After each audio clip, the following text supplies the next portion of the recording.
Just look at all the new words you've learned over the past 14, 15, 16 months. We talk about variants, right? We didn't use those before. Antigens. There's another one. Someone's going to have to put together a pandemic phrase book so that we all know, well, there's got your back because it's the province and a variety of other things. So we'll need that phrase book just to be able to keep in posterity all the things that we talked about over this period. And one of those things is ventilation, which really in the lifetime of being on the air, I have not talked about ventilation that often. But we need to talk more about it. Gabriel Wainer is a professor of systems and computer engineering at Carleton University, and writing in The Conversation says we need to have a good look at ventilation in schools. Good afternoon, Gabriel. Good afternoon, Brian. Thank you for having me. What rethinking do we need to do when it comes to school ventilation? So, as you mentioned, the ventilation talk is not everywhere. Nobody is talking about that because the messaging has been focusing mostly on cleaning desks and hygiene. And the big problem is that COVID is an airborne disease transmitted through aerosols, and we're breathing it in and out. The kids are not going to be vaccinated in September because the vaccines have not been approved. So they will have less protection normally. And a good source of trying to fix this problem is addressing ventilation. We want our kids to breathe high quality air anyways, and addressing ventilation can help a lot in reducing the risk of getting COVID and passing it to other family members. Gabriel, I don't know if you know, but how much thought was really put into school ventilation in the past? Was it really just a matter of here's a heating and air conditioning system and away we go? We didn't worry about filtering or anything else? Mm-hmm.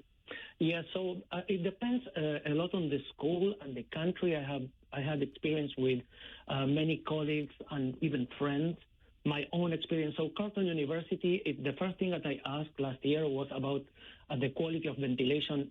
And my building, my office, it has the highest world standard. I was extremely happy with that. But then I have a son who's going to high school, and I was worried about the air he breathed.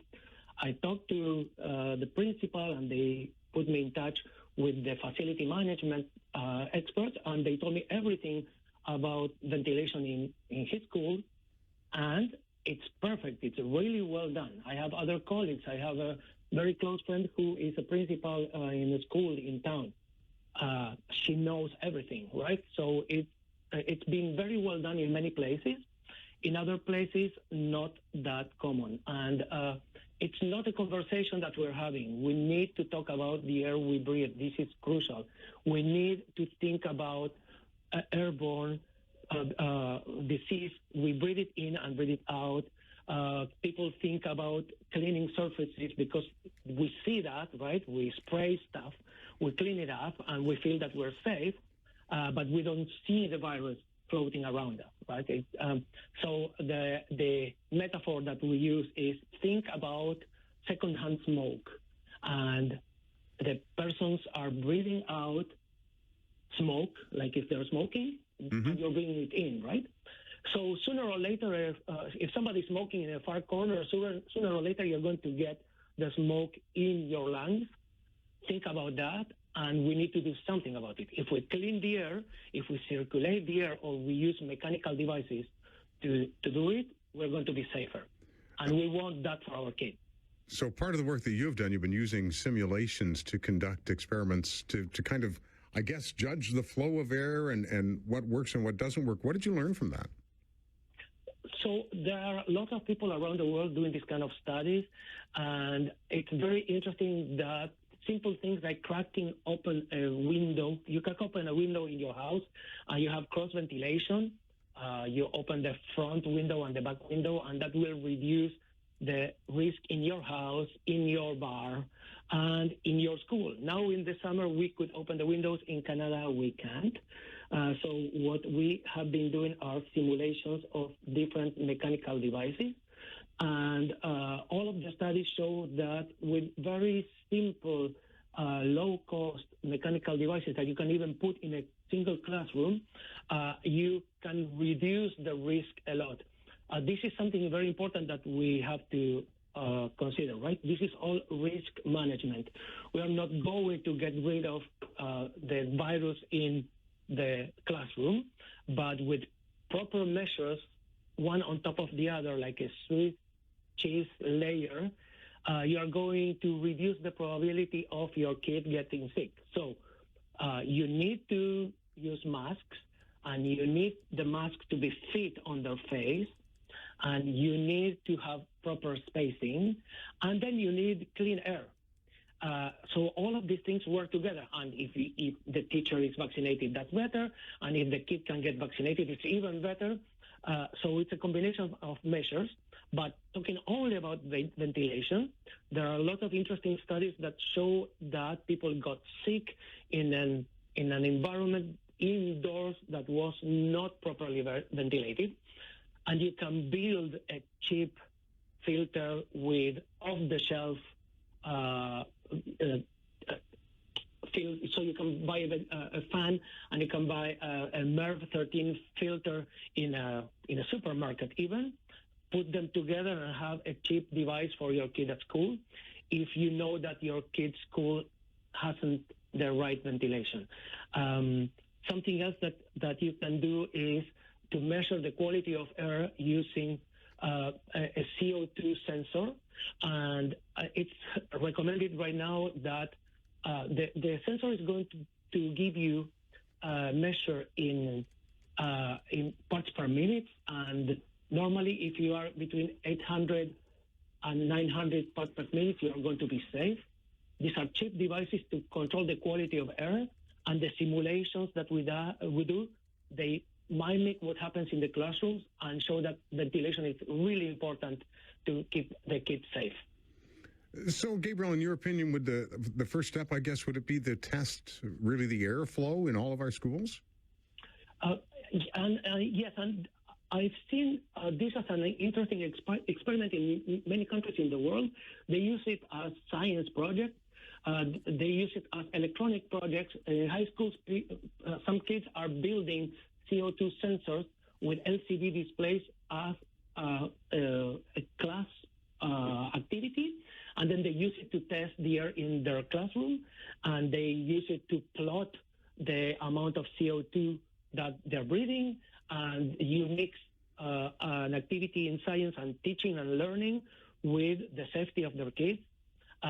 This should be done by professionals if you want to do it right, but it gives the students the chance to get involved and learn about this.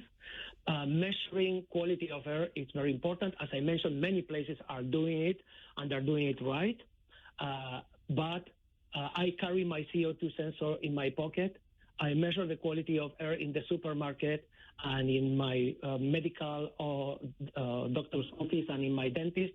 And if I see something, I let them know, because it's really easy to measure, and it gives you insight of what are you breathing, and it reduces the probability that you're breathing low-quality air that has a virus in it.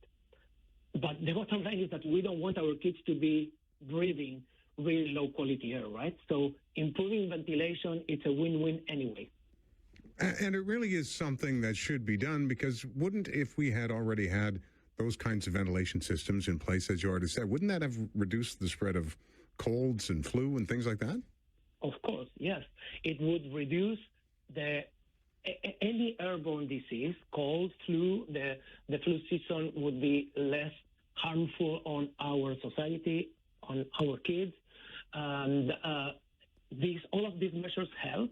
What is very interesting that, for instance, in Japan, in places in Spain, for months right now, they have displays. When you go to a shopping mall, when you go to a restaurant, a bar, they have a CO2 sensor measure put in display. So they have the temperature indoors and the ppms. How good is the air in that business? And it's becoming common and popular, and you would be feeling safer getting into that business, knowing that you're going to breathe high-quality air, and the probability of being sick in that business is lower than in a poorly ventilated area. Luckily, what I've seen in Canada and in Ottawa in particular, where I live, there's a really good conscience about many of these issues, and people ventilate their spaces, which makes me happy. But we need to focus on schools because kids are a source of spreading of the disease, and they bring it back home, and they are asymptomatic. They are not going to feel sick, but they're going to pass it around, right? Gabriel, thanks for your time today. Thank you for having me, Brian. Thanks a lot. Gabriel Wainer is a professor in systems and computer engineering at Carleton University in Ottawa. He actually looks at this in 3 different steps. His first step is to measure the risk of infection. Well, we've been doing that. As he points out, a general risk, the risk of contracting airborne transmitted diseases, so beyond COVID and deeper into this, is high indoors, right? So that is measuring the possibility. And his second step is use simulations to conduct experiments. So that's a good idea. So you run some simulations to figure out the airflow, where the leaks and et cetera is, all that stuff that goes on. And then you put your plan in place.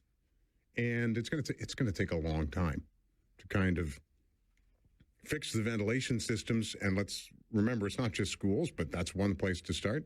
Also office buildings, another place. There's a lot of work that's languishing there that needs to be done.